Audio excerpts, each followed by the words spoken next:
vous remercie à tous. Je vais vous parler effectivement des usages. Alors, on a dit qu'on a discuté avec Philippe des années gaullistes, des référents gaullistes par l'ultra-droite. C'était cette idée que vous savez bien qu'aujourd'hui tout le monde est gaulliste et que plus encore à l'extrême droite, ce qui de prime abord n'était pas forcément gagné. Et dans le contexte où on est, c'est tout à fait saisissant, bien évidemment, puisqu'il y a tous ces enjeux autour d'une extrême droite qui pourrait se présenter comme le paravent contre l'antisémitisme. Comment ce genre de choses se sont construits? Mais en m'intéressant, qui plus est, pour l'essentiel, non pas aux extrêmes droites, mais à l'ultra-droite. J'entends par là, ultra-droite, c'est une formule d'origine policière, c'est un terme qui a été utilisé à partir de 1994 par les services de renseignement pour désigner l'extrême droite violente et potentiellement violente. Ça veut dire que vous pouvez être un modéré de l'extrême droite institutionnelle au niveau idéologique et utiliser les moyens de la violence, vous êtes de l'ultra-droite.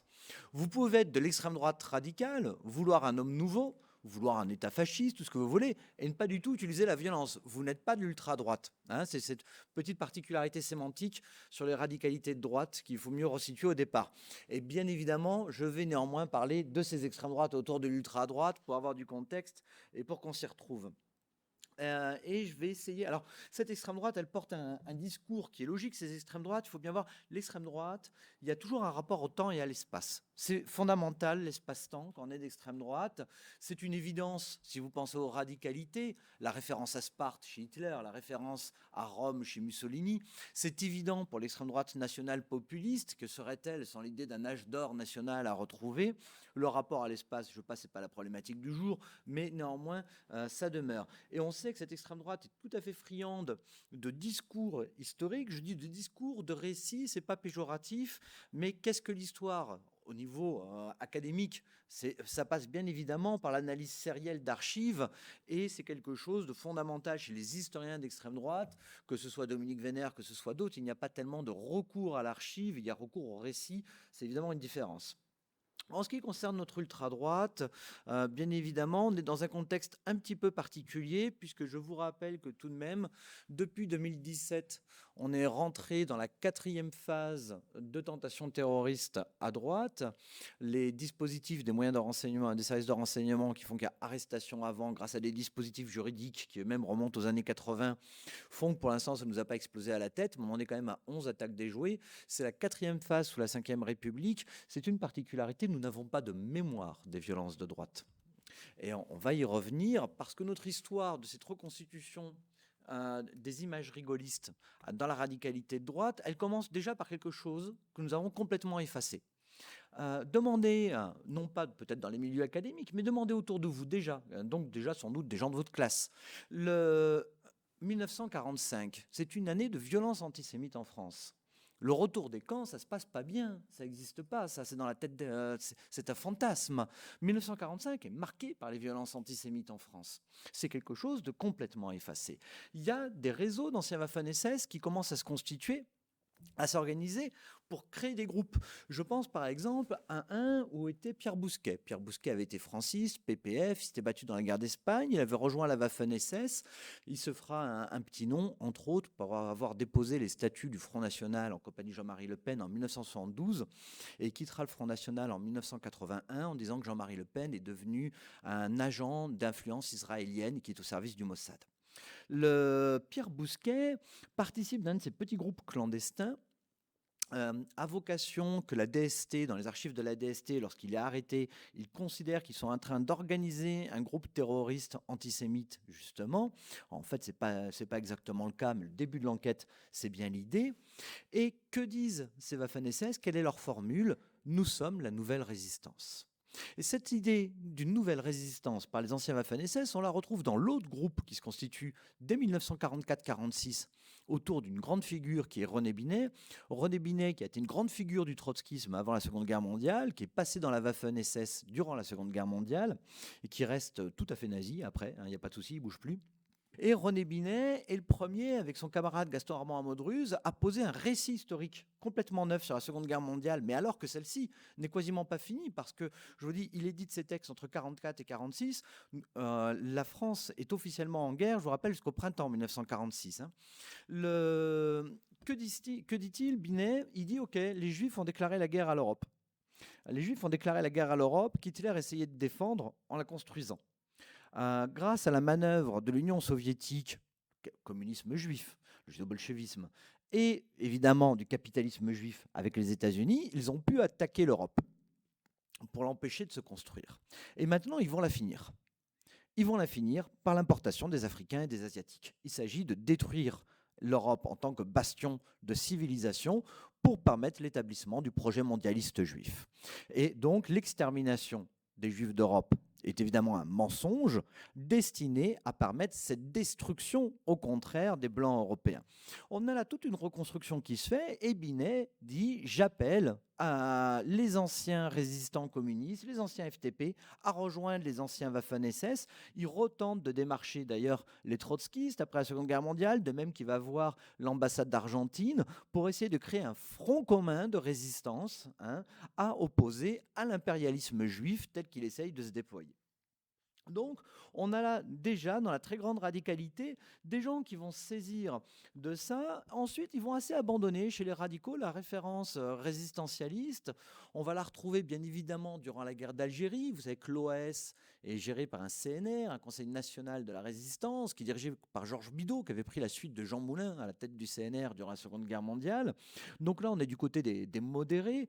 Il s'agit pour eux de récupérer cette image-là parce que tout simplement, on le voit bien, il y a un sondage qui est fait à l'époque par l'IFOP en août 61.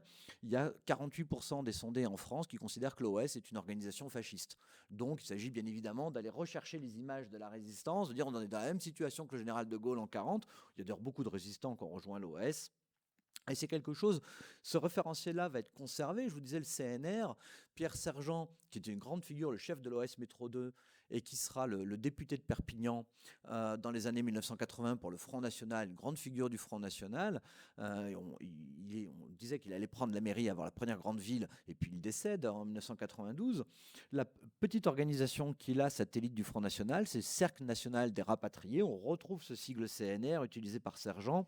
Soit dit au passage, je précise d'ailleurs en y pensant, quand on parle de la politisation mémorielle, bien voir en 2014, je m'étais intéressé justement sur Perpignan, j'avais récupéré le fichier des militants du Front National d'un côté, et puis travaillé sur la liste électorale de l'autre, ce qui permettait de voir qu'on avait 5,5% du corps électoral qui était composé de pieds noirs, mais que dans le fichier du Front National, c'était 17,8%. Donc on avait bien une socialisation politique différente par des effets mémoriels, même si paradoxalement, quand on croisait avec le prix du foncier, pardonnez-moi d'être un peu maniaque, on se rendait compte que c'était plutôt les pieds noirs des classes aisées qui étaient polarisés vers le Front National, et les pieds noirs plus populaires étant plus fidèles à la droite. Alors, je reviens à la chose, mais bon, ces questions-là sont des questions intéressantes sur les questions de mémoire. Nos radicaux là sont moins là-dessus. Au contraire, la répression de l'OS, ils parlent d'une seconde épuration, donc ils se repositionnent bien dans le même sens.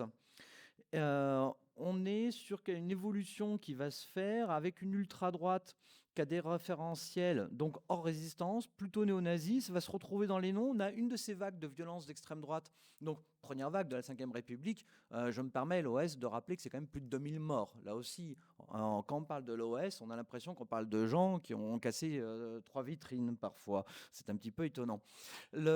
Autre phase absolument importante, à la fin des années 70, si je reprends les chiffres de la Direction centrale des renseignements généraux, 78-76 actes violents, 1980, 244, vous voyez l'explosion.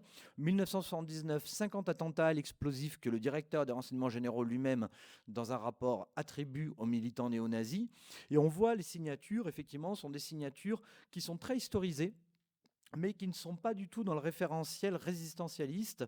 Groupe Joachim Peiper, du nom d'Waffen-SS, groupe François Duprat, du nom des grands personnages de l'extrême droite qui a été assassiné en 1978, évidemment beaucoup Commando Delta en référence à l'OAS ou Commando Charles Martel. Quand on regarde, ces noms changent en changeant avec les cibles. À cette époque, les cibles, ce sont des cibles juives et communistes. Début des années 80, on a une transformation complète. Le tournant, c'est vraiment 82, mais si on regarde 80-83, on a moins 75% de cibles juives, plus 225% de cibles maghrébines. Vous voyez une inversion qui est extrêmement claire. On passe sur de la violence anti-maghrébine. Je me base sur le corpus des archives de la Direction centrale des renseignements généraux. Et les noms, là aussi, qui sont utilisés parfois pour les revendications, résultat, ne sont plus des noms historiques, mais complètement ethnicistes. Ligue anti-raton, Templiers pour la dératisation, par exemple. Alors, le nouveau changement, il va se faire avec l'introduction de l'islamophobie, même si, alors, je passe en vite fait, là, le référentiel résistant, on va le trouver chez les radicaux non violents, chez les radicaux pas d'ultra-droite. Le club de l'horloge, dans la nouvelle droite, dès les années 70, qui a une pensée complètement ethniciste, totalement assumée, un darwinisme social complètement assumé, mais qui est complètement foncièrement des notables, des bourgeois, des gens intégrés à nos institutions, quelque part, vont se saisir effectivement de ce référentiel résistant, eux beaucoup, du référentiel républicain. Ils vont se dire les nouveaux républicains. Bruno Maigret, qu'on va retrouver dans les années 90, numéro 2 du FN, fonde un groupe comme ça qui est les Nouveaux Républicains, puis les comités d'action républicaine. Et ils vont amener ça au Front National quand ils le rejoignent à la fin des années 80. En 1991, vous avez une affiche dont le texte est simple, Le Pen, la résistance. Hein, complètement assumé, là, ça n'a pas attendu Marine Le Pen, c'est un effet de mémoire là-dessus, de nous dire ce genre de choses. D'autant plus qu'en 91, on a un groupe nationaliste révolutionnaire. Le nationalisme révolutionnaire, c'est la plus extrême droite. Un groupe nationaliste révolutionnaire très malin, très dynamique, qui va par exemple beaucoup inspirer en Russie Alexandre Douguine, dont on a beaucoup parlé pour sa théorisation de l'impérialisme russe lors de l'invasion du Donbass, qui va savoir jouer de tous les mélanges, par exemple en se référant à la fois aux partisans antifascistes italiens et à la République de Salo que fonde Mussolini. Et mixer les deux selon les cas, selon les textes, selon les citations, savoir jouer de ce que Philippe Corcuff appellerait de la confusion, mais qui pour eux, bien évidemment, a une rationalité.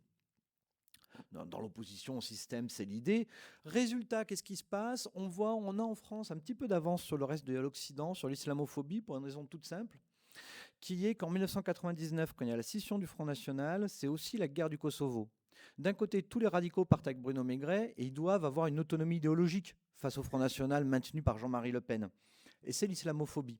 Et le discours, il emprunte aux Serbes, à la propagande serbe qu'ils ont erodée dans le cadre de la guerre du Kosovo, qui est en fait les musulmans en Europe amènent le nouveau fascisme, le nouveau totalitarisme, et il s'agit de défendre les libertés européennes face à ces fascistes qui vont procéder au génocide des Européens. Donc là, il y a une intégration qui se fait dès 1999. Ensuite, bien évidemment, le 11 septembre sert de caisse de résonance à l'ultra-droite. Sur un autre corpus, pas la DCRG, je vous passe la méthodologie. On a 24 violences d'extrême droite en France en 2001, 74 en 2002, vous voyez l'explosion. Je surveille le temps, je crois que je suis à... Ouais. Alors cet enjeu, il va être symbolisé en début 2001, résultat, vous voyez, entre le 11 septembre et la guerre du Kosovo, par la naissance de la fachosphère.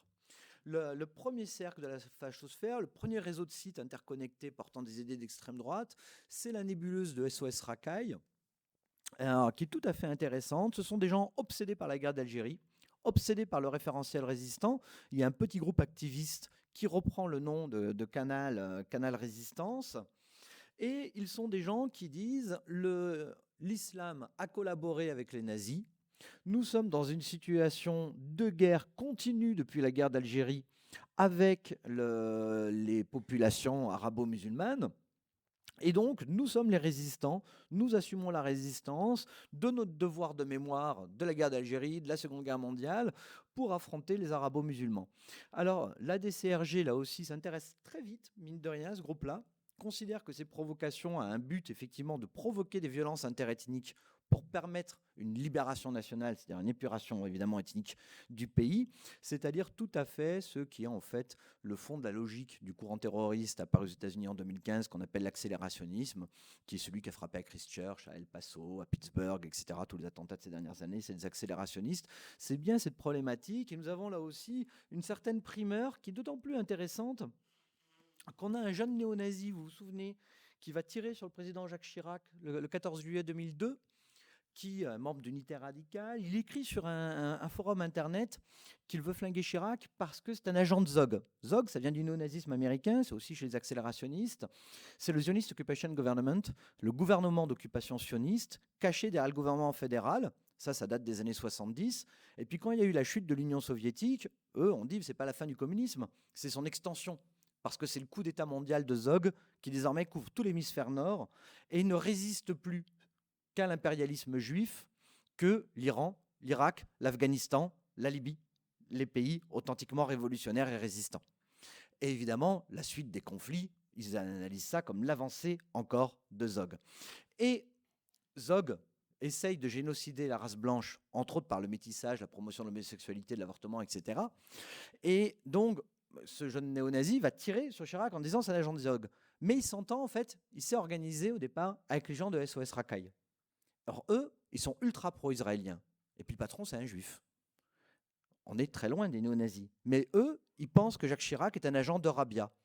Eurabia, c'est une théorie du complot voisine, mais qui, elle, est purement islamophobe et qui considère que ce sont les États arabes qui essayent de détruire l'Europe, etc. Et ils arrivent quand même à matcher entre eux, parce qu'au bout du compte, ils arrivent à se mettre d'accord dans cette représentation mémorielle contre l'immigration, en arrivant à saisir l'idée de la résistance et du génocide.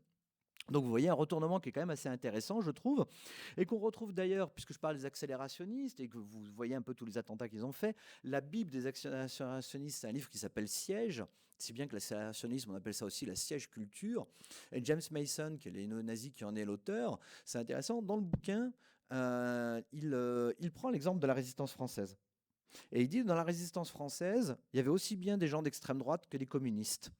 Et ils ont su s'entendre pour se sauver. Alors nous, les nationalistes blancs, on doit arrêter d'être divisés entre nazis, suprémacistes, clans, etc., etc. On doit bien être capable de faire ce qu'a fait la résistance française pour quelqu'un qui, quand même, passe sa vie à parler de son fourreur Adolf Hitler. Vous voyez qu'il y a une façon d'utiliser l'objet. Alors, je me dépêche pour finir. Dans les années 2010, on a une évolution de l'ultra-droite. Les noms, dorénavant, parlent de libérer, les communiqués de libérer le pays, de l'invasion. On va avoir effectivement une façon de se saisir des questions, disons, du récit de choc des civilisations. Je pensais tout à l'heure, en écoutant Catherine Brun d'ailleurs, que par rapport à ce que dit Benjamin Stora sur l'idéologie sudiste dans le sud de la France, cette France des rapatriés, quand on avait fait une cartographie des violences sur les lieux de culte, on s'était rendu compte que et on parce qu'on l'avait fait avec sur une équipe d'un groupe de recherche, les attaques contre les lieux de culte musulmans en France sont totalement concentrées dans un triangle Toulouse, Lyon, Marseille. Et ça, je crois, avoir cette géographie avec cette idée de Benjamin Stora, quand même, de l'idéologie sudiste. En tous les cas, on peut légitimement, je crois, se poser la question. Pardon de l'aparté. Alors, depuis 2015, c'est d'abord Éric Zemmour qui a lancé l'offensive idéologique. Éric Zemmour, dès les attentats de janvier 2015, dit « Nous sommes dans la revanche de la guerre d'Algérie ». Il rappelle que Mohamed Merah assassine des enfants juifs le 19 mars. Et il en déduit que c'est en référence aux accords d'Évian, ce qui n'est évidemment absolument pas le cas dans l'action de Mohamed Merah. Mais la date fait qu'il en déduit. Il va revenir là-dessus tout le temps, et même quand il parle de guerre d'Algérie, il dit « Rendez-vous compte, il y avait un Bataclan par jour ». Etc., etc. Il va faire une osmose absolument complète, qui est quelque chose qui va avoir un succès totalement extraordinaire dans les extrêmes droites et qui va énormément influencer le discours. C'est Daesh, c'est l'enfant du FLN. Et puis par-delà, la France est en guerre avec l'islam depuis Charles Martel, ça Zemmour vous le dit. Il y a un combat entre Charles Martel et l'islam qui n'a jamais cessé. La guerre d'Algérie en était une étape, Daesh en est une étape. Et alors ça, on va le retrouver dans l'ultra-droite. 2015, on va avoir un groupe à vocation terroriste qui va se former, qui s'appelle AFO, dont la presse a parlé, dont le procès n'a pas encore eu lieu, dont le nom est une référence maçonnique cette fois, on est dans le cadre de la radicalisation néopopuliste. Et eux sont complètement sur ce discours-là et ils analysent les attentats de 2015 sur la base des textes des colonels Lacheroy et Trinquier, deux colonels mythiques de la guerre d'Algérie, pour comprendre comment il faut y répondre. Et tous leurs textes reviennent sur ces questions-là. Même leur organisation, on retrouve une Euro. L'Euro, c'était une des branches opérationnelles de l'OAS, avec des projets d'attentats de type grenadage de cinéma, qui étaient les projets de l'OAS de 1961 et qui sont repris en 2017 par leur propre Euro, qui veut faire le même type d'action que cet Euro pour attaquer des musulmans.